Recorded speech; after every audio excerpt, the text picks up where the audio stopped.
क्या आपने कभी सोचा है, जब ये दो भौतिक आंखें थक कर बंद हो जाती हैं, तब आपके भीतर कौन जागता है? जब ये शरीर जो दिन भर कर्म के कोलाहल में व्यस्त रहता है, रात्रि की नीरवता में शांत हो जाता है, तब आपकी चेतना कहाँ यात्रा करती है? हम अक्सर सोचते हैं कि सपने केवल दिन भर की थकान, हमारी चिंताओं या हमारे मन का शोर है। पर क्या हो अगर मैं आपसे कहूं कि हर सपना केवल मन का खेल नहीं होता? परमहंस योगानंद जी कहते थे कि ये जागृत संसार भी परमात्मा का एक विराट स्वप्न है, और जब हम रात में सोते हैं तो हम उस छोटे स्वप्न से निकलकर एक सूक्ष्म जगत में प्रवेश करते हैं। ये वो अवस्था है जहां हमारा तर्क सो जाता है और हमारा अंतर्ज्ञान जाग उठता है।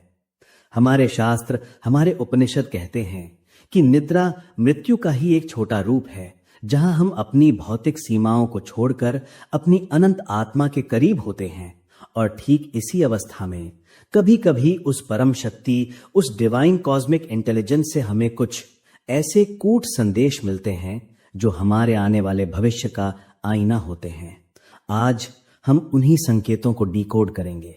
आज हम जानेंगे उन 7 दिव्य सपनों के बारे में जिन्हें देखना मात्र एक संयोग नहीं, बल्कि साक्षात ईश्वर का आशीर्वाद है।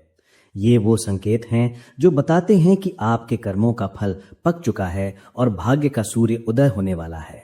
इससे पहले कि हम उन सपनों की बात करें, हमें ये समझना होगा कि सपने आखिर भविष्य कैसे बता सकते हैं। हमारे ऋषियों ने चेतना की 3 अवस्थाएं समझाई हैं। जागृत यानी वेकिंग स्टेट, जहां हम इस शरीर और इंद्रियों के माध्यम से कर्म करते हैं। स्वप्न यानी ड्रीम स्टेट, जहां शरीर सोता है पर मन और सूक्ष्म शरीर यानी एस्ट्रल बॉडी जागते हैं। और सुषुप्ति यानी डीप स्लीप, जहां हम अज्ञान के अंधकार में भी परमात्मा की गोद में विश्राम करते हैं। बृहदारण्यक उपनिषद में स्पष्ट कहा गया है कि स्वप्न अवस्था में आत्मा शरीर से मुक्त होकर अपनी ही ज्योति में विचरती है। जब हम सो रहे होते हैं, हमारा सूक्ष्म शरीर, जो हमारे मन, बुद्धि और संस्कारों का पुंज है, ब्रह्मांड की ऊर्जाओं से संपर्क करता है। एक बहुत सुंदर पुरानी कथा याद आती है, भगवान शिव की विवाह की। सोचिए, महादेव की बारात निकल रही है। एक तरफ भूत प्रेत और गण नाच रहे हैं, और ठीक सामने से क्या आता है? एक शव यात्रा, एक अर्थी।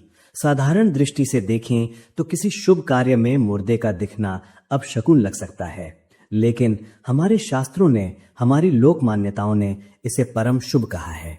क्यों? क्योंकि सामने से आती हुई अर्थी ये संकेत था कि आपकी बाधाओं की मृत्यु निश्चित है। ये विघ्न का अंत है और सिद्धि का आरंभ। ठीक इसी तरह स्वप्न लोक की अपनी भाषा है। वहां जो दिखता है उसका अर्थ अक्सर उससे बहुत गहरा होता है। ये एक समानांतर ब्रह्मांड है। तो अपनी अंतरात्मा को तैयार कीजिए, क्योंकि अब हम उन 7 रहस्यों को खोलने जा रहे हैं। पहला संकेत जो सबसे मार्मिक है, जो सीधे हमारे हृदय के तारों को छेड़ता है। अगर आपको सपने में अपने वो प्रियजन दिखाई दें जो अब इस दुनिया में नहीं है, आपके दादा दादी, माता पिता या कोई आत्मीय स्वजन, और वे मुस्कुरा रहे हों, शांत हों या आपको आशीर्वाद की मुद्रा में देख रहे हों, तो मेरे प्रिय आत्मन, आप बहुत भाग्यशाली हैं। भारतीय दर्शन में पितृ ऋण को बहुत महत्व दिया गया है। महाभारत में दानवीर कर्ण की कथा हम सब जानते हैं। कर्ण, जिन्होंने जीवन भर सोना दान किया, पर मृत्यु के बाद जब वे स्वर्ग पहुंचे तो उन्हें भोजन नहीं, सोना परोसा गया। क्यों? क्योंकि उन्होंने कभी अपने पूर्वजों की तृप्ति के लिए अन्न जल नहीं किया था। तब उन्हें समझ आया कि जब तक हमारी जड़ें यानी रूट्स तृप्त नहीं होती, तब तक पेड़ पर फल नहीं लगते। अगर आपको प्रसन्नचित पूर्वज दिखाई दें तो ये ब्रह्मांड की घोषणा है कि आपका पितृ ऋण समाप्त हो गया है, उनकी आत्माएं तृप्त हैं। इसका अर्थ ये है कि आपके जीवन में जो अदृश्य बाधाएं थीं, वो रुकावटें जिनका कोई कारण समझ नहीं आता था, चाहे वो विवाह में देरी हो, संतान की चिंता हो या घर की कलह, वो अब शांत होने वाली है। ये उनकी स्वीकृति है कि अब आप आगे बढ़ सकते हैं। वो अब आपके मार्गदर्शक फरिश्ते बन चुके हैं। दूसरा स्वप्न सीधे भगवान शिव से जुड़ा है।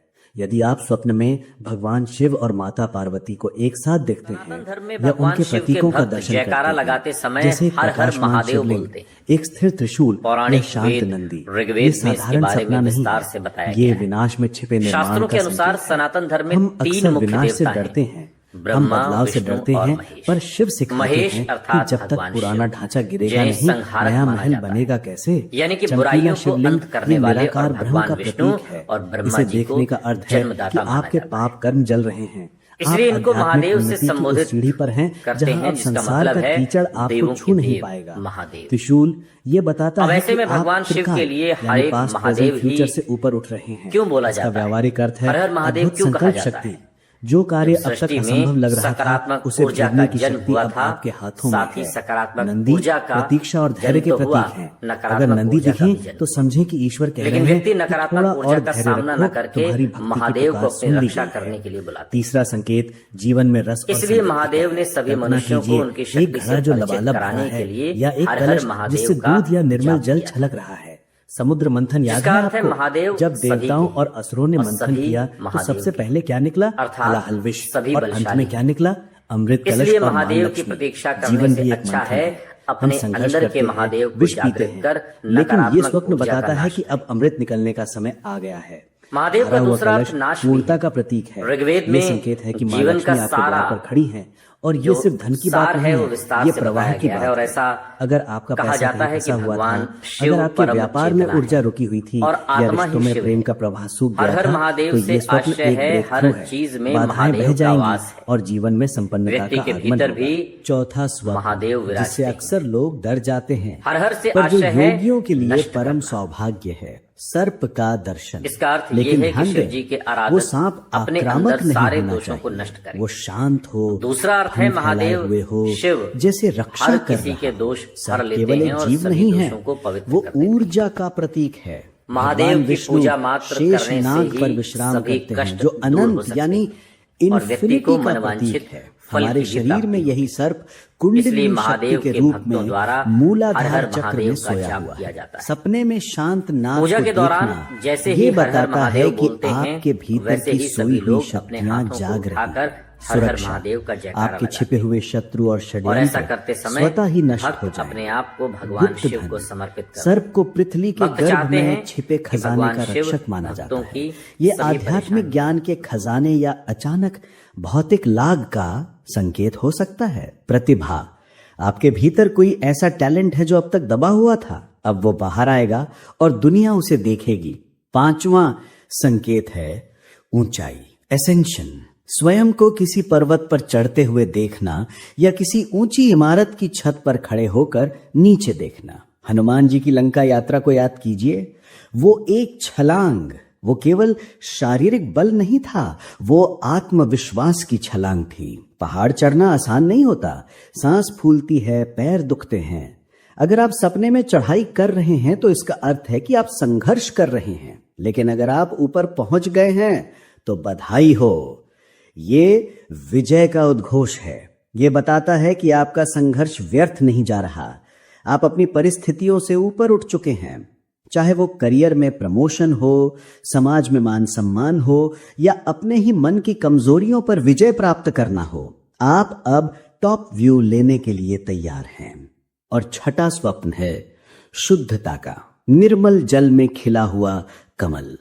कमल इस संसार का सबसे बड़ा आध्यात्मिक रूपक है, मेटाफर है। वो जन तो कीचड़ में लेता है, लेकिन पानी की एक बूंद भी उस पर टिक नहीं पाती।